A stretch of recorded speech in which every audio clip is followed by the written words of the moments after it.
Bismillahirrahmanirrahim.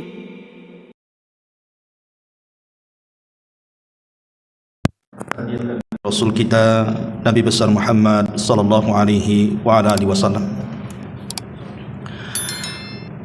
Pembahasan di malam hari ini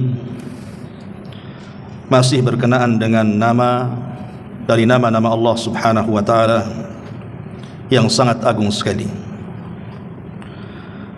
Apa itu? Ar-Razzaq. Bahwa Allah Subhanahu wa taala zat yang memberikan rizki kepada semua makhluknya. Ma'asyiral muslimin yang dimuliakan Allah Subhanahu wa taala,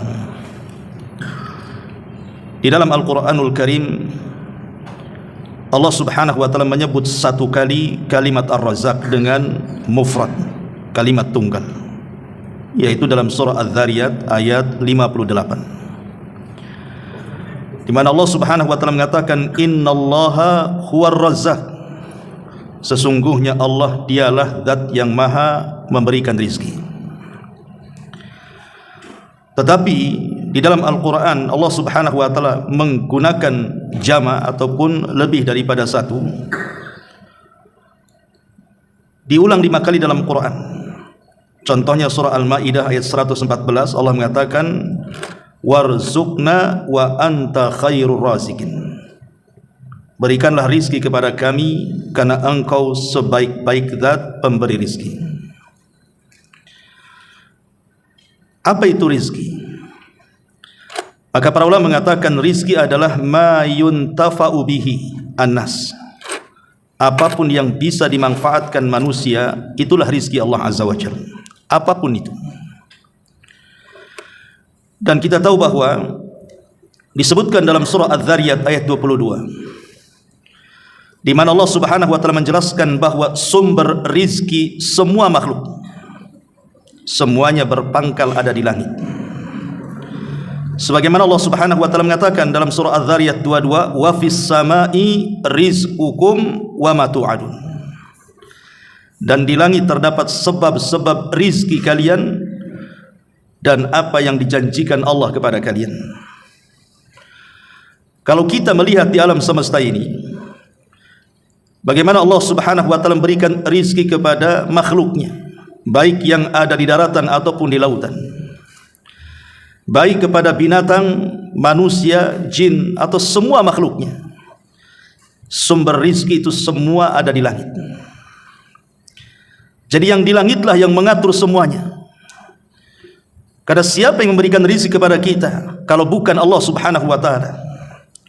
Makanya di zaman Nabi sallallahu alaihi wasallam ada seseorang yang hendak memerdekakan seorang budak wanita. Kemudian dia bertanya kepada Nabi sallallahu alaihi wasallam, apakah budak ini seorang mukminah atau tidak? Maka Nabi sallallahu alaihi wasallam bertanya kepada budak wanita ini, "Aina Allah?" Di mana Allah? Maka budak ini mengatakan, "Fis sama." Allah itu ada di langit. Maka Nabi sallallahu alaihi wasallam mengatakan, "I'tikha fa innaha mu'minatun." Merdekakan budak itu karena dia telah menjadi seorang mukminah. Maka dari sini kita tahu bahwa Allah Subhanahu wa taala berada di langit, di atas ketinggian. Dari langit itulah Allah Subhanahu wa taala membagi-bagikan rizkinya kepada semua makhluknya. Dan itu difirmankan dalam Al-Quran surah Yunus 31, "Qul man yarzuqukum minas sama'i wal ard." Siapakah yang memberikan rizki kepadamu dari langit dan dari bumi? Artinya tidak perlu dijawab karena kita sudah tahu jawabannya. Dialah Allah Subhanahu wa taala. Dari sini kita tahu bahwa rizki yang diberikan kepada makhluk-makhluknya, secara khusus kepada manusia, ada 2 rizki yang disebut dengan sa'id dan juga an-nazil, rizki yang naik dan rizki yang turun. Rizki yang naik ataupun rizki yang turun semua datang dari langit, karena Allah mengatakan tadi wa fis samai rizqukum, di langit itu terdapat rizki kalian, baik rizki yang diturunkan Allah atau rizki yang dinaikkan Allah Subhanahu wa taala. Adapun rizki yang diturunkan oleh Allah Subhanahu wa taala, itulah rizki yang ada di dunia yang kita rasakan. Kita diberikan rumah, kita diberikan kendaraan, kita diberikan pasangan, kita diberikan pekerjaan, kita bisa makan, bisa minum, bisa menikmati dunia. Itu disebut rizkun nazil, rizki yang diturunkan Allah Azza wa Jalla. Dan rizkun nazil ini akan senantiasa diturunkan oleh Allah Subhanahu wa taala kepada kita selama pintu kematian belum terbuka. Artinya rizki yang diturunkan itu tergantung dengan ajal manusia. Kalau manusia masih hidup, maka rizki akan terus turun. Tapi kalau sudah datang ajal manusia, maka rizki itu pun terhenti. Itulah rizki yang disebut dengan hissi namanya. Rizki badan atau yang nampak di mata kita. Tapi di sana ada rizki yang disebut dengan said, rizki yang naik. Rizki yang naik inilah yang tidak akan terputus, baik setelah kematian kita, baik dalam kehidupan kita di dunia ataupun setelah kematian kita, tidak akan putus. Rizki yang dinaikkan dari bumi ke langit, itulah rizki yang disebut dengan rizki maknawi. Seperti orang yang diberikan oleh Allah Subhanahu wa taala sehingga dia bisa melakukan amal saleh. Karena amal saleh ini bagian daripada rizki. Sebagaimana Allah Subhanahu wa taala mengatakan, ilaihi yas'adul kalimut thayyibu wal 'amalu yarfa'uhu wal 'amalus salihu yarfa'uhu. Kepada Allah lah seluruh perkataan-perkataan yang baik akan dinaikkan. Begitu juga amal-amal saleh akan dinaikkan kepada Allah Subhanahu wa taala. Dan dua-duanya adalah rizki yang naik dan tidak akan terputus. Adapun kalimat-kalimat yang baik, seperti orang membaca Al-Quran, berzikir, mengajak manusia kepada kebaikan, mencegah manusia dari kemungkaran, atau amal soleh seperti salat, puasa, zakat, jihad dan yang semacamnya, itu semua akan diangkat oleh Allah Subhanahu wa taala dan akan dijadikan rizki untuk kita. Makanya lihat Allah Subhanahu wa taala ketika bicara soal orang-orang yang mati syahid. Apa kata Allah? Wala tahsabanna alladhina qutilu fi sabilillahi amwatan bal ahya inda rabbihim yurzakun farihina bima atahumullahu min fadli. Jangan kau sangka orang-orang yang mati di jalan Allah, mati syahid itu mereka mati, tidak, mereka hidup.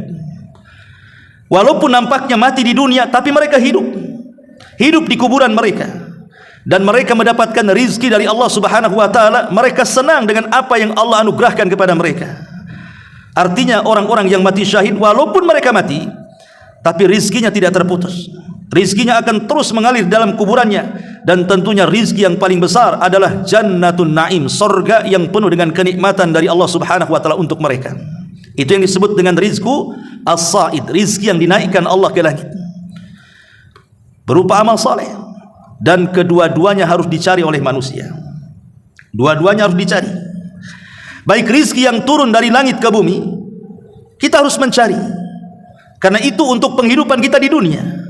Kita harus mencari pekerjaan untuk mendapatkan uang. Dengan uang itu kita bisa beli rumah, kita bisa makan, bisa minum, beli kendaraan, dan begitu seterusnya. Begitu juga rizki akhirat berupa sorga pun harus dicari di dunia. Dengan cara apa? Kita kumpulkan sedikit demi sedikit pahala-pahala, baik dari ibadah lisan, ibadah badan, atau ibadah hati, supaya kelak setelah kita meninggal dunia, rizki tidak akan terputus, bahkan lebih baik lagi dibandingkan rizki dunia. Tapi mana yang lebih sulit? Mencari rizki yang diturunkan ataukah mencari rizki yang dinaikkan?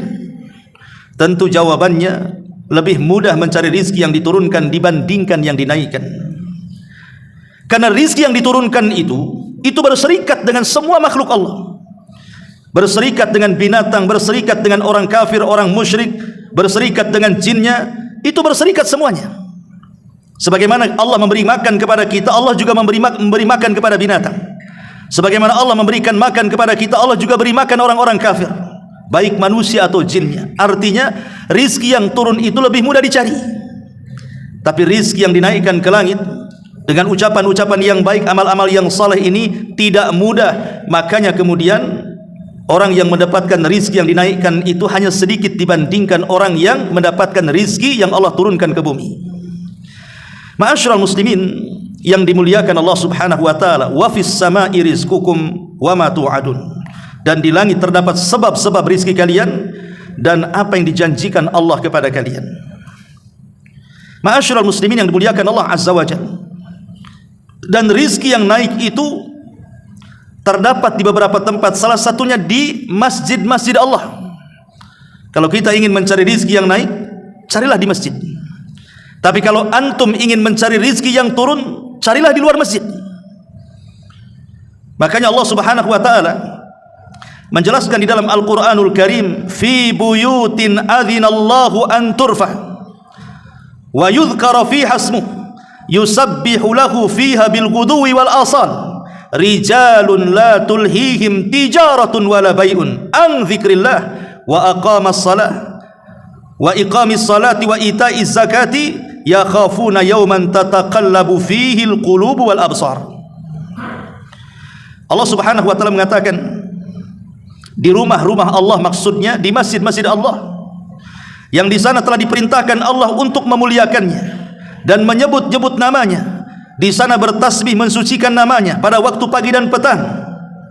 Kemudian Allah mengatakan di sana ada manusia-manusia yang tidak melalaikan mereka perdagangan atau perniagaan dan jual beli mereka dari zikir kepada Allah, melaksanakan salat, menunaikan zakat, dan mereka takut kepada hari yang luar biasa pandangan manusia akan terbelalak pada hari kiamat. Lihat bagaimana Allah Subhanahu wa taala menjelaskan bahwa ada orang-orang yang tidak terlalaikan dengan perniagaan di luar masjid karena tahu bahwa berniaga dalam masjid dengan Allah itu lan tabur, tidak mungkin rugi. Kalau kita berniaga di luar masjid bisa untung bisa rugi, namanya berniaga dengan manusia. Tapi kalau berniaga dengan Allah Subhanahu wa taala tidak akan pernah rugi. Di zaman Nabi SAW, di awal-awal Rasul melaksanakan sholat Jumat, datang kafilah dari Syam membawa dagangan yang begitu banyak. Orang-orang yang ada di masjid ini tiba-tiba keluar semua, sehingga dari 40 orang yang ada di masjid itu sisanya tinggal 20 orang, separuhnya keluar karena takut tidak mendapatkan dagangan. Maka Allah Subhanahu wa taala tegur dengan menurunkan surah Al-Jumu'ah ayat 11, wa idza ra'au tijaratan aw lahwan infaddu ilaiha wa tarakuka qa'ima qul ma indallahi khairun minal lahwi wa minat tijar wallahu khairur razikin. Dan apabila mereka melihat perniagaan atau permainan, mereka bubar untuk menuju kepadanya dan mereka tinggalkan dirimu yang sedang berkhutbah. Katakan ya Muhammad, apa yang di sisi Allah itu lebih baik daripada permainan dan perniagaan di luar sana, karena Allah sebaik-baik pemberi rizki. Lihat bagaimana terkadang ada orang terkecohkan, dia lebih memilih rizki yang turun dan meninggalkan rizki yang dinaikkan. Padahal rizki yang turun itu satu hari akan meninggalkan kita atau kita yang akan meninggalkan mereka. Kita yang akan meninggalkan rizki yang turun atau rizki yang turun meninggalkan kita. Boleh jadi setelah kita kaya, tiba-tiba datang tsunami, datang gempa, datang musibah, habis semuanya. Atau boleh jadi semua tidak habis, tapi kita pula yang mati. Tetapi rizki yang dinaikkan itu tidak akan terputus di dunia, di dalam kuburan, sampai ke dalam surga. Ma'asyiral muslimin yang dimuliakan Allah Subhanahu wa taala, itulah Ar-Razzaq, Allah zat yang maha memberikan rizki. Ma'asyiral muslimin yang dimuliakan Allah Subhanahu wa taala, kita tahu bahwa semua makhluk yang Allah ciptakan, baik langitnya, baik buminya, baik lautannya, baik gunung-gunungnya, baik hutan-hutannya, dan seluruh alam semesta ini, itu hakikatnya dijadikan Allah untuk rizki manusia. Jadi Allah menciptakan alam semesta itu untuk rizki bagi kita. Allah Subhanahu wa taala berfirman dalam surah Al-Baqarah 21 sampai 24, ya ayyuhan nasu ubudu rabbakumul ladzi khalaqakum walladzina min qablikum la'allakum tattaqun. Wahai manusia, sembahlah Rabb kalian yang telah menciptakan kalian, menciptakan orang-orang sebelum kalian agar kalian bertakwa. Lihat di sini, alladzi ja'ala lakumul arda firasha. Dialah Allah yang telah menjadikan bumi sebagai hamparan untuk kalian. Dari sini kita tahu bumi itu adalah rizki bagi manusia. Di bumi inilah kita bisa tidur, di bumi inilah kita bisa makan, bisa minum, bisa berjalan. Was-samaa'a binaa'a, dan Allah juga jadikan langit sebagai atap bagi kalian, artinya rizki juga bagi kita. Kemudian wa anzalna minas samaa'i ma'an, Allah turunkan dari langit hujan. Hujan rizki atau tidak? Rizki. Fa akhraja minas thamarati rizqan lakum. Kemudian dengan hujan itu tumbuhlah tumbuh-tumbuhan, tumbuhlah buah-buahan, dan itu rizki bagi kalian.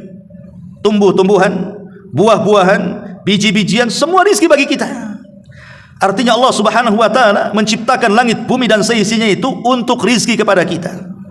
Adanya matahari, adanya bulan, adanya siang, adanya malam, itu semua rizki bagi kita.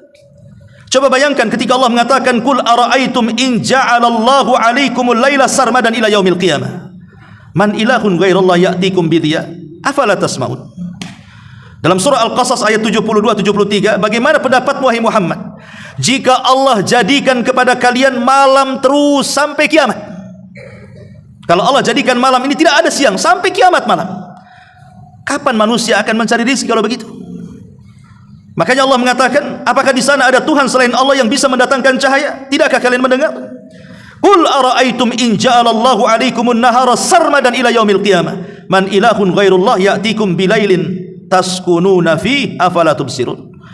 Atau bagaimana pendapat kamu kalau Allah jadikan siang terus tidak ada malamnya sampai kiamat? Apakah di sana ada Tuhan selain Allah yang mampu mendatangkan kegelapan sehingga kalian bisa beristirahat di situ? Tidakkah kau melihat? Lihat, Allah Subhanahu wa ta'ala buat ada siang ada malam. Karena kalau tidak ada malam, siang terus, kapan istirahat? Kalau ada malam, tidak ada siang, kapan pula bekerja? Maka dibuatlah malam dengan adanya bulan, dibuatnya siang dengan adanya matahari. Itu semua rizki bagi kita. Rizki dari Allah. Kapan kita bekerja, kapan kita istirahat, itu rizki semua. Dari sini kita tahu bahwa Allah Subhanahu wa ta'ala Ar-Razzaq, zat yang maha memberikan rizki. Allah berikan kekuasaan, Allah cabut kekuasaan. Itu semua rizki dari Allah Subhanahu wa ta'ala. Qulillahumma malikal mulki tu'til mulka man tasha wa tanzi'ul mulka mimman tasha wa tu'izzu man tasha wa tudhillu man tasha biyadihil khair innaka ala kulli syai'in qadir. Artinya bahwa kekuasaan rizki dari Allah. Ada yang dicabut, ada yang diberikan kekuasaan. Itu semua adalah rizki. Ada yang dihinakan, ada yang dimuliakan. Itu semua adalah rizki Allah Subhanahu wa ta'ala. Ma'asyiral muslimin yang dimuliakan Allah Azza wa Jalla, termasuk juga Allah takdirkan kita ini berpasang-pasangan. Allah takdirkan kita ini menikah, kemudian punya anak. Itu semua rizki dari Allah Subhanahu wa ta'ala. Wa ankihul ayyama minkum was-salihina min ibadikum wa imaikum iyakunu fuqara yughnihimullahu min fadli. Nikahkanlah orang-orang yang sendirian di antara kalian. Apakah orang-orang merdeka atau budak-budak kalian? Kalau mereka miskin, Allah yang tanggung rizki mereka. Ma'asyiral muslimin yang dimuliakan Allah Subhanahu wa ta'ala. Jadi kita harus beriman bahwa tidak ada yang memberikan rizki kecuali Allah Subhanahu wa ta'ala. Setelah kita tahu global gambaran rizki Allah, kita akan memetik apa asar keimanannya ketika kita mengetahui Allah memberikan rizki. Ada 20 poin di sini. Mudah-mudahan cukup waktunya. Yang pertama, innal mutafarrid birrizqi huwallahu wahdahu la syarikalah. Kita harus ingat bahwa yang memberikan rizki hanya satu-satunya Allah Subhanahu wa ta'ala. Ketika Allah Subhanahu wa ta'ala tidak berserikat dalam penciptaan, Allah tidak berserikat dalam pengaturan alam semesta, begitu juga Allah tidak berserikat dalam memberikan rizki kepada semua makhluknya termasuk manusia. Karena Allah yang mengatakan di dalam Al-Quranul Karim, Qul man yarzukukum minas samawati wal ar qulillah. Dalam surah As-Saba ayat 24, katakan ya Muhammad, siapa yang memberikan rizki kepada kalian di langit dan di bumi? Katakan ya Muhammad, Allah sajalah yang memberikan rizki. Ini yang pertama. Kemudian yang kedua, bahwa Allah Subhanahu wa ta'ala mutakaffilun birizki man fis sama'i wal ardi. Allah sangat bertanggung jawab kepada semua makhluk yang Allah ciptakan, baik yang ada di langit ataupun di bumi. Allah tanggung rizki mereka semuanya. Allah mengatakan di dalam Al-Quranul Karim surah Hud ayat 6, wa ma min dabbatin fil ardi ilallah illa 'alallah rizquha. Tidak ada satupun binatang yang melata di permukaan bumi kecuali rizkinya sudah ditanggung oleh Allah. Kalau rizki sudah ditanggung oleh Allah Subhanahu wa ta'ala, kenapa orang mesti sedih dan bingung mencari rizki? Allah sudah tanggung rizki kita. Tidak perlu sedih, Allah sudah menanggung rizki kita. Karena seseorang tidak mungkin wafat kecuali sempurnakan rizkinya. Kemudian yang ketiga, Allah Subhanahu wa ta'ala tidak akan pernah merasa berat. Allah Subhanahu wa ta'ala tidak akan pernah merasa lelah ketika memberikan rizki kepada makhluk-makhluknya. Allah Subhanahu wa ta'ala bersabda, Nabi SAW bersabda dalam diskusi, ya ibadi, lau anna awwalakum wa akhirakum wa insakum wa jinnakum qamu fi sa'idin wahidin fa'ataitu kulla insanin mas'alatahu ma naqasa dhalika mimma indi illa kama yanqusul mihyat idza udkhila al-bahr. Allah Subhanahu wa taala berfirman dalam diskusi itu. Apa kata dia? Wahai hamba-hambaku, kalaulah orang yang pertama kalian dan orang yang terakhir kalian, baik jinnya ataupun manusia di antara kalian, berdiri di sebuah lapangan yang lebar, yang luas, kemudian masing-masing mereka meminta sesuai dengan permintaannya, kemudian Allah berikan semua permintaannya, itu bagi Allah tidak pernah mengurangi sedikit pun dari kekayaannya, kecuali kata Allah seperti jarum yang dicelupkan di lautan kemudian diangkat, itulah tetesan yang netes dari ujung jarum, itulah rizki yang dibagi-bagikan semua manusia, jinnya juga, dari awal sampai yang terakhir hidup. Subhanallah. Dari sini Allah tidak akan merasa berat dan lelah, karena yang diberikan kepada kita tidak banyak, dan itu sudah mencukupi semua makhluknya, ya. Kemudian yang keempat, bahwa Allah Subhanahu wa taala mutahakkim fi arzaqi ibadi. Allah yang mengatur rizki itu sesuai dengan kehendaknya. Si fulan jadi kaya, Allah yang berkehendak. Si fulan miskin, Allah yang berkehendak. Si fulan sehat, Allah yang berkehendak. Si fulan sakit, Allah yang berkehendak. Allah berkehendak semuanya. Dialah yang menghukumi rizki manusia. Makanya Allah Subhanahu wa taala berfirman, wallahu faddala ba'dakum ala ba'din fir rizki. Allah lah yang melebihkan sebagian kalian dengan sebagian yang lain dalam perkara rizki. Jadi Allah Subhanahu wa taala berhak memilih, oh si fulan harus kaya, si fulan harus miskin. Itu semua Allah yang berkehendak. Tidak perlu kecil hati, karena di balik itu ada hikmah yang terkadang kita tidak paham. Kenapa Allah Subhanahu wa taala membuat orang miskin tak kaya-kaya? Boleh jadi kalau dia kaya melampaui batas. Sengaja Allah Subhanahu wa taala buat miskin terus supaya dia tidak melampaui batas. Kenapa pula orang kaya tidak dimiskin-miskinkan? Boleh jadi kalau dia miskin dia bisa kufur. Kenapa orang sakit kemudian tidak disehat-sehatkan? Sebab kalau dia sehat, maksiat lagi dia. Terkadang ada hikmah yang kita tidak tahu di situ. Makanya kemudian Allah berhak memberikan siapapun yang dikehendakinya dari rizki ini. Ma'asyiral muslimin yang dimuliakan Allah Subhanahu wa taala. Kemudian yang kelima, Allah Subhanahu wa taala lam yakhtas bi rizqihi man amana fi hayatid dunya wa innama kana rizqu fid dunya li jami'il mu'minina wal kafirin. Allah tidak pernah membatasi rizkinya kepada makhluk yang ada di dunia. Baik dia mukmin, Allah kasih rizki. Baik dia kafir, Allah kasih rizki. Baik dia jin, Allah kasih rizki. Apa malaikat, Allah kasih rizki. Semua manusia, semua makhluk Allah berikan rizki. Allah tidak mengkhususkan, karena rizki Allah Subhanahu wa taala sangat luas. Wallahu latifun bi ibadihi yarzuqu man yasha wa huwal qawiyul aziz. Dia maha latif, maha lembut kepada hamba-hambanya. Dia memberikan rizki kepada siapapun yang dikehendakinya. Kemudian yang nomor 7 ini yang paling penting. Kasratul rizki fid dunya la tadullu ala mahabbatillah.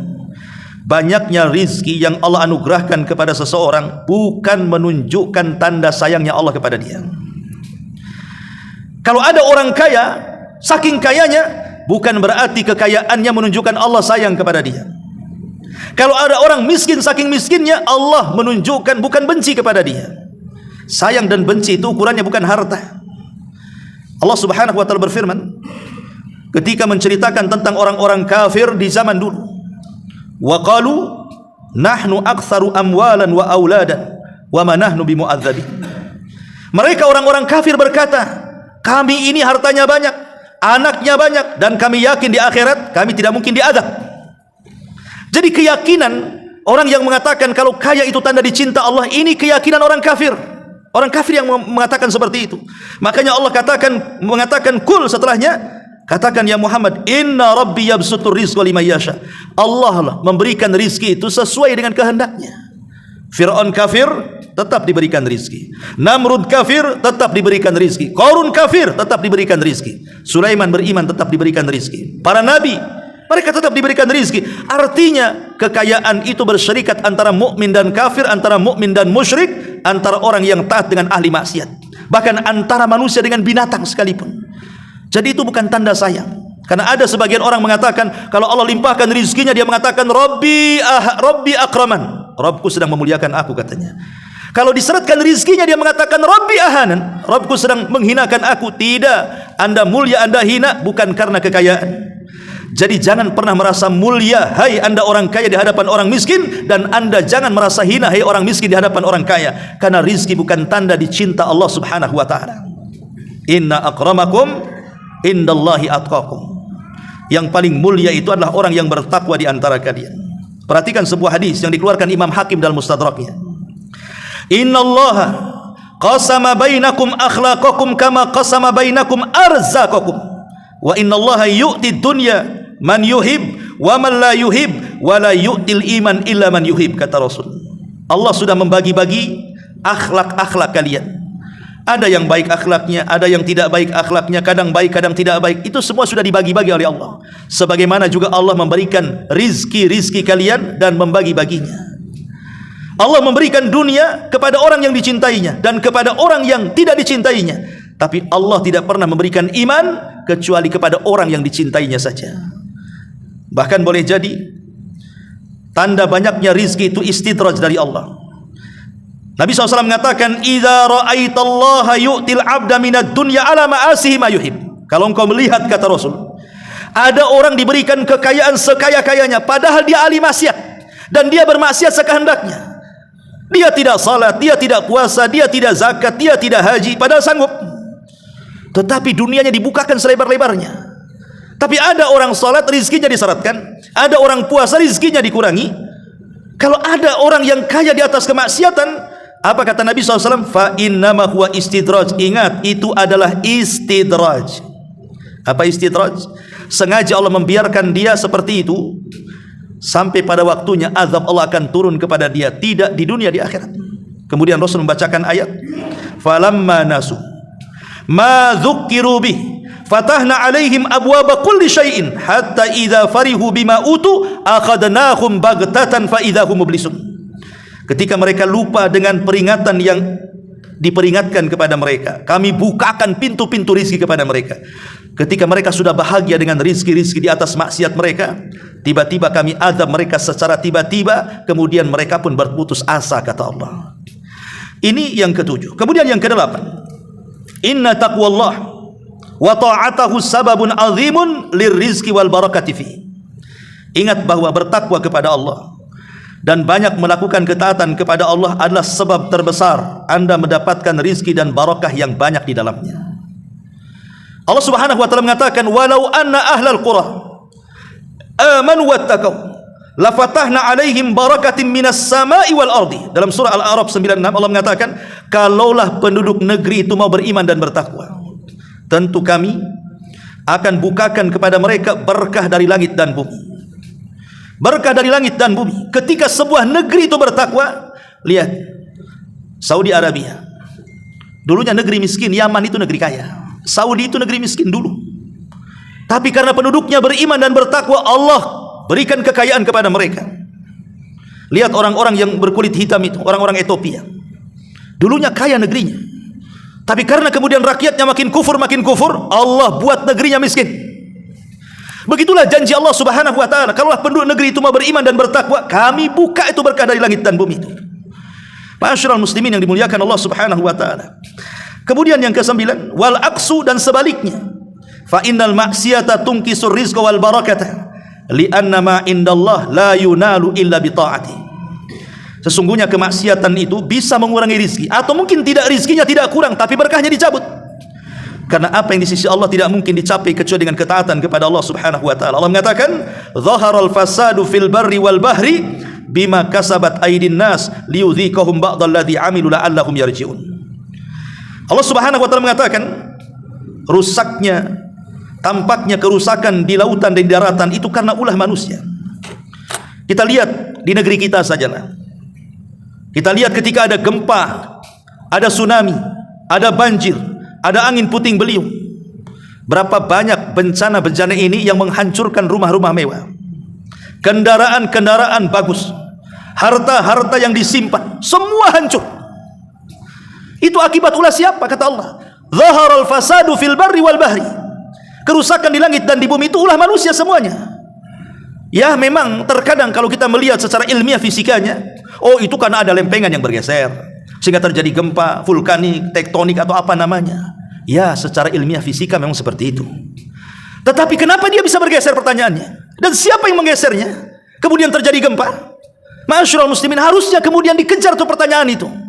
Yang membuat lempengan ini siapa? Yang meletakkan lempengan ini siapa? Yang menjadikan bergeser atau tidaknya siapa? Allah subhanahu wa ta'ala. Kenapa Allah geser? Maka jawabannya dalam ayat ini. Zaharal fasadu fil barri wal bahri bima kasabat aydin nas. Kerusakan di langit dan di daratan dan di lautan itu kecuali karena ulah-ulah maksiat manusia. Kemudian yang nomor 10, a'zamur rizqi yarzuqullahu bihi ibadah huwal jannah. Tidak ada rizki yang paling besar, yang paling agung yang disiapkan oleh Allah subhanahu wa ta'ala melebihi surga. Itulah yang disebut dengan rizkun sa'id dalam muqaddimah tadi, rizki yang naik. Rizki yang paling besar adalah surga. Maka mintalah kepada Allah subhanahu wa ta'ala surga. Rasul mengatakan, idza sa'altumullaha fas'alil firdausil a'la. Kalau engkau meminta kepada Allah, jangan minta yang lain, kata Rasul. Mintalah surga firdaus yang sangat tinggi dan paling tinggi. Fa innahu a'lal jannah wa saqfuhu arsyur rahman. Karena surga firdaus, surga yang paling tinggi, dan atapnya langsung arsy Allah subhanahu wa ta'ala. Minta kepada Allah surga. Ma'asyiral muslimin yang dimuliakan Allah subhanahu wa ta'ala. Imam Ibnul Qayyim rahimahullah ta'ala mengatakan, man lam yadkhulil jannata fid dunya lam yadkhulil jannata fil akhirah. Siapa yang tidak masuk surga di dunia, surga dunia, maka dia tidak akan pernah masuk surga di akhirat. Saya ulang, siapa yang tidak masuk surga di dunia ini ada surga. Kalau orang tidak masuk di dunia, dalam surga dunia ini, maka dia tidak akan pernah masuk surga di akhirat. Apa maksudnya? Dan apa yang dimaksud surga dunia ini?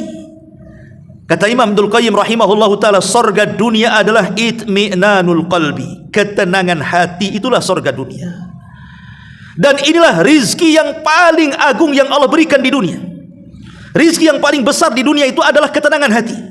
Sebab dengan tenangnya hati kita bisa beribadah. Dengan tenangnya hati kita bisa mencari rizki sesuka kita. Dengan tenangnya hati kita bisa berzikir dan begitu seterusnya. Dan tenang hati tidak mungkin didapat kecuali dengan ilmu pengetahuan, dengan duduk di majelis ilmu, dengan banyak berzikir dan begitu seterusnya. Itulah surga yang sesungguhnya. Dan neraka yang sesungguhnya di dunia adalah ketika sempit hati. Lihat orang-orang yang sempit hati itu akhirnya gara-gara faktor ekonomi bunuh diri, sempit hatinya.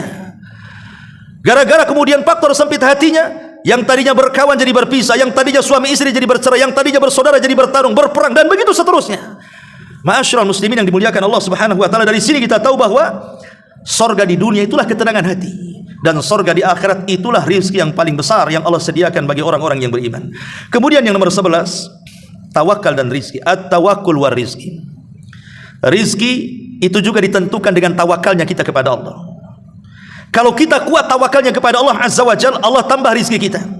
Tapi kalau kita hilangkan tawakal kepada Allah, maka Allah akan seratkan rizki kita. Nabi SAW mengatakan, lau antum tatawakkaluna ala Allah haqqa tawakkuli.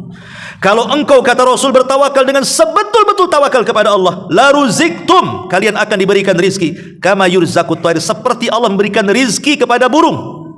Yaghdu himasan wa taruhu bitanan. Burung itu pergi dalam keadaan lapar, pulang sudah kenyang, bisa memberi makan anak-anaknya. Siapa yang mengarahkan burung itu? Padahal burung tidak punya titel S1, S2, S3 sampai profesor. Mereka tidak sekolah, mereka tidak punya skill seperti manusia, ya. Tapi bagaimana Allah arahkan kemudian burung kepada rizkinya dan bisa memberi makan anak-anaknya? Itu karena tawakalnya. Maka kalau kita tawakal kepada Allah seperti tawakal burung, maka Allah akan berikan rizkinya kepada kita. Orang yang tidak tawakal itulah yang diseratkan rizkinya. Seperti orang yang malas-malas, akhirnya kemudian apa? Ujung-ujungnya nongkrong di lampu merah, dicetlah badannya semuanya, minta-minta, kurang tawakal. Akhirnya pendapatannya seperti uang hantu, dapat uang banyak pun kayak hantu. Dari mana dapat, kemana pula dibelanjakan tidak tahu. Tidak kaya-kaya hidupnya seperti itu. Ma'asyiral muslimin yang dimuliakan Allah subhanahu wa ta'ala, maka penting tawakal kepada Allah itu, karena itu sebab pembuka pintu rizki bagi kita. Kemudian yang nomor 12, bahwa di antara bertambahnya rizki itu karena kita pandai bersyukur kepada Allah. Allah mengatakan dalam surah Ibrahim ayat 7, wa idh ta'adzana rabbukum la in syakartum la azidannakum wa la in kafartum inna adzabi lasyadid. Kalau kalian pandai bersyukur, ku tambah. Kalau kalian tidak pandai bersyukur, ku azab, kata Allah. Lihat Qarun. Tidak ada manusia yang lebih kaya dibandingkan Qarun. Sampai hari ini, bahkan sampai kiamat. Kuncinya dibawa oleh orang-orang kuat. Belum gemboknya, belum pintunya, belum gudangnya. Tidak ada manusia yang lebih kaya dibandingkan Qarun. Sebutkan. Sekaya-kaya manusia dilupakan zaman, tapi Qarun tidak pernah dilupakan zaman. Setiap menyebutkan orang kaya di zaman dulu, mesti Qarun disebut-sebut di situ, karena kayanya. Tapi karena Qarun tidak pernah pandai mensyukuri nikmat Allah, dia mengatakan di hadapan Nabi Musa, ketika datang pengepul zakat kepada dia, dia mengatakan, enak saja kau datang meminta zakat-zakatku, katanya. Innama utituhu min ilmin indi. Ini kekayaan ini hasil jerih payahku, hasil keringatku, karena kecerdasanku, karena kehebatanku. Tidak ada hubungan kait dengan Nabi Musa, tidak ada hubungan kait dengan Allah. Ini semua karena jerih payahku. Lihat, dia menasabkan nikmat kepada dirinya, tidak menasabkan nikmat kepada Allah Subhanahu wa taala. Apa yang terjadi? Fa khasafna bihi wa bidarihil arda. Kami tenggelamkan si Qarun dan seluruh kekayaan dibenamkan ke dalam bumi. Sampai ada istilah, nama harta disebut harta Qarun, nama dompet disebut dompet Qarun. Semua dikorun-korunkan, ya. Tapi lihat Sulaiman, di puncak-puncak kekayaannya, di puncak-puncak kekuasaannya, dia mengatakan, hadza min fadli rabbi. Ini semua karunia yang Allah anugerahkan kepadaku. Sulaiman bersyukur. Maka Allah tidak adab Sulaiman. Allah banyakin lagi. Allah tundukkan awan kepada dia, Allah tundukkan angin kepada dia, Allah tundukkan jin kepada dia, Allah tundukkan binatang kepada dia, karena dia bersyukur, ya. Makanya Allah mengatakan, la in syakartum la azidannakum wa la in kafartum inna adzabi lasyadid. Yang nomor 13, litatma'in an-nufus fa innahu la yanqati'u rizqun hatta tanqati'a anfas sahibihi. Supaya hati tenang. Ingat bahwa rizki tidak mungkin terputus dari badan kita sampai ruh kita keluar dari jasad kita. Rizki tidak akan terputus dari badan kita sampai ruh keluar dari jasad kita. Dari sini Nabi mengatakan dalam sebuah hadis, "Lau anna ibna Adam haraba min rizqihi kama yahrubu minal mauti, la adrakahu rizquhu kama yudrikuhul maut."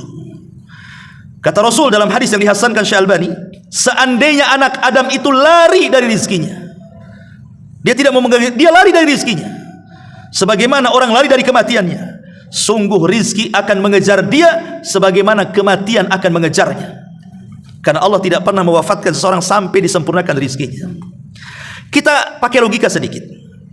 Ketika kita, saya, antum atau siapapun berada di perut ibu kita dalam janin, betapa banyak rizki yang Allah berikan kepada kita. Coba bayangkan, dalam janin, dalam perut ibu, dari segumpal sperma, kemudian menjadi segumpal darah, kemudian menjadi segumpal daging, mulai Allah tiupkan roh. Dengan cara apa? Mulai ditiupkan roh itu, itulah rizki yang pertama. Dibentuknya badan, dikasih kaki sama Allah, kaki rizki atau tidak? Rizki.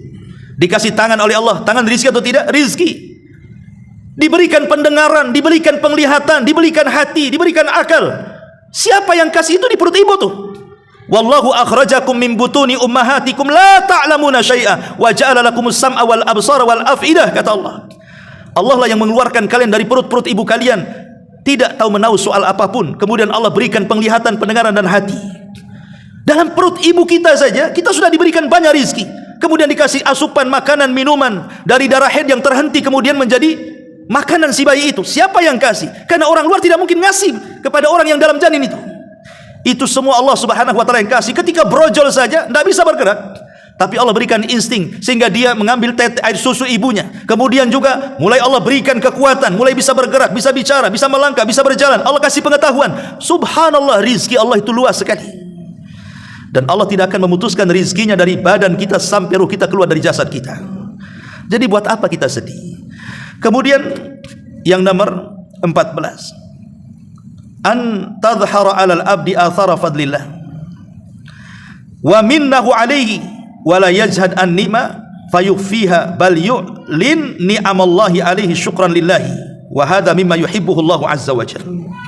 Kalau Allah Subhanahu wa taala berikan rezeki kepada kita, maka tampakkan asar-asar rizki itu, karena Allah suka kalau seandainya ada orang yang menampakkan rizkinya. Kata Nabi SAW, innallaha idza an'ama ala abdihi ni'matan fa innallaha yuhibbu an yara ni'amahu ala abdihi. Sesungguhnya Allah apabila memberikan nikmat kepada seorang hamba, sebuah nikmat, Allah suka kalau hamba itu menampakkan nikmatnya. Apa maksudnya menampakkan nikmatnya? Ada istilah tahaddus bin ni'mah. Contoh umpamanya kita sedang bercerita, saya sedang bercerita kepada antum. Kemudian saya cerita dulu saya pernah sekolah di Yaman. Ini min bab tahaddus bin ni'mah. Saya menceritakan karena saya bersyukur akan nikmat saya bisa sekolah di luar negeri. Saya menceritakan saya sekolah di luar negeri. Bagaimana nikmat belajar di sana, saya ceritakan kepada antum ini. Itu namanya tahadus bin nikmat, menampakkan nikmat alhamdulillah, bukan untuk riya. Kalau untuk riya tak boleh. Tapi kalau bercerita nikmat-nikmat dulu yang Allah berikan, alhamdulillah dulu saya pernah kaya, pernah punya mobil, enggak masalah. Tapi bukan dalam rangka takabur, dalam rangka ujub, tidak, hanya tahadus bin nikmat saja. Menceritakan nikmat yang Allah anugerahkan kepada kita. Itu dibolehkan. Ya. Ataupun umpamanya menampakkan nikmat itu kalau kita memang sanggup membeli pakaian bagus, membeli sandal bagus, membeli kopiah bagus, serban bagus, tidak ada masalah. Asal jangan dalam rangka takabur saja, merendahkan orang. Ataupun kita makan dengan makanan yang enak karena kita sanggup membelinya. Karena ada orang-orang itu yang bakhil dengan nikmatnya. Oh, uangnya miliaran triliunan di ATM, tapi kalau makan ya hanya rebusan pisang, rebusan terong, ya kan? Padahal dia sanggup makan yang banyak. Membeli pakaian yang bagus, kadang-kadang kaya tapi pakaiannya compang-camping gak jelas. Nah, justru Allah tidak suka seperti itu. Tampakkan nikmat itu, tapi bukan untuk ujub dan kesombongan, itu maksudnya. Ma'asyiral muslimin yang dimuliakan Allah Subhanahu wa taala. Kemudian juga yang nomor 15, al-ihsan ila ibadihi. Kalau Allah berikan rezeki kepada kita, berbuat baiklah kepada orang, berbagi dengan yang lainnya, bersedekah, berinfak. Antum yakin dan harus yakin bahwa harta yang kita sedekahkan tidak mungkin berkurang, bahkan bertambah dan bertambah. Ini sabda Rasul, ma naqasa min mali sadaqah bal yazdad bal yazdad bal yazdad. Tidak mungkin berkurang harta yang disedekahkan, bahkan bertambah. Bahkan setiap pagi malaikat diturunkan Allah, kemudian mengatakan, malaikat berdoa kepada kita manusia, ya Allah, siapapun yang pagi ini ada manusia berinfak, maka lebarkan rizkinya. Siapapun yang hari ini manusia menahan rizkinya, maka seratkan tuh rizkinya. Malaikat mendoakan setiap pagi, ya. Kemudian yang nomor 16, cepat-cepat saja. Hendaklah seseorang qanaah, an yambagi an narda bi qasamir razzaq. Harus qanaah, menerima apapun yang diberikan Allah dari rizki, karena itu terkadang terbaik bagi kita. Qanaah inilah yang membuat tenang hati. Jadi Allah memberikan banyak, alhamdulillah, binikmatihi tatimus salihat. Allah memberikan sedikit, alhamdulillah ala kulli halin. Begitu doanya ya. Jadi kalau memberikan ditambah nikmatnya banyak, bahasanya alhamdulillah binikmatihi tatimmu salihat. Segala puja dan puji hanya milik Allah. Binikmati, dengan nikmatnya sempurnalah amal-amal soleh kita. Tapi kalau diberikan sedikit, bahasanya alhamdulillah ala kulli halin, segala puji bagi Allah dalam setiap keadaan. Dibedakan di situ cara memujinya, gitu ya. Lah kita harus ridha. Karena kalau kita tidak ridha gitu kan, sempit terus hati kita itu. Pasti Allah Subhanahu wa taala di balik memberikan rizki atau menahan rizki itu ada skenario yang kita tidak tahu. Contoh umpamanya ada orang yang dipecat dari PT-nya. Kadang-kadang kiamat itu dunia itu, waduh, seolah-olah Tuhan PT berbeda dengan Tuhan di luar PT. Padahal Tuhan yang di PT sama dengan Tuhan yang di luar PT. Betapa banyak ketika dia dipecat dari PT, kemudian dibuka rizki dengan wira swasta di luar sana, lebih kaya dibandingkan orang di PT. Kan di PT buruh, gajinya segitu-segitu saja. Di luar dia bisa berniaga, tidak ada yang ngatur, rizkinya banyak, Allah luaskan jadi kaya. Dia pula lama-lama buka PT. Nah, siapa yang tahu? Itu semua loh skenario Allah Subhanahu wa taala. Maka qanaah itu penting, merasa ridha dengan pemberian Allah Subhanahu wa taala. Di balik itu ada hikmah yang kita tidak tahu. Kemudian yang nomor 17, la tahsabu anna rizqa mujarrada amwalin wa wadhaifin wa auladin faqat. Jangan kalian kira rizki itu sebatas harta, sebatas pekerjaan, sebatas anak-anak. Bal hunaka rizqul arwah. Di sana ada rizki yang lebih hebat lagi, namanya rizqul arwah. Rizki ruh. Rizki ruh berupa apa? Iman, tauhid, ilmu. Itu semua rizki yang luar biasa, yang tidak akan terputus sampai kematian. Karena kalau rizki badan ini terputus dengan kematian, kalau kita mati selesailah itu semuanya. Tapi kalau rizki ruh berupa iman, berupa Islam, berupa tauhid, berupa ilmu, amal saleh dan begitu seterusnya, maka itu rizki yang tidak akan terputus sampai akhirat. Kemudian yang nomor 18, kalau ada orang bertanya, kenapa si anu kaya saya miskin? Kenapa si anu itu sehat, kenapa saya sakit? Kenapa si anu enak, kenapa saya susah?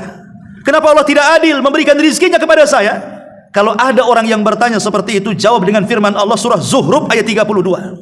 Allah mengatakan, ahum yaqsimuna rahmata rabbik, nahnu qasamna bainahum ma'isyatahum fil hayati dunya wa rafa'na ba'dahum fawqa ba'din darajat liyattakhidha ba'duhum ba'dan sikhriyan wa rahmatu rabbika khairun mimma yajma'un, kata Allah dalam surah Zuhruf 32. Allah mengatakan, apakah mereka yang membagi-bagi rahmat Tuhanmu?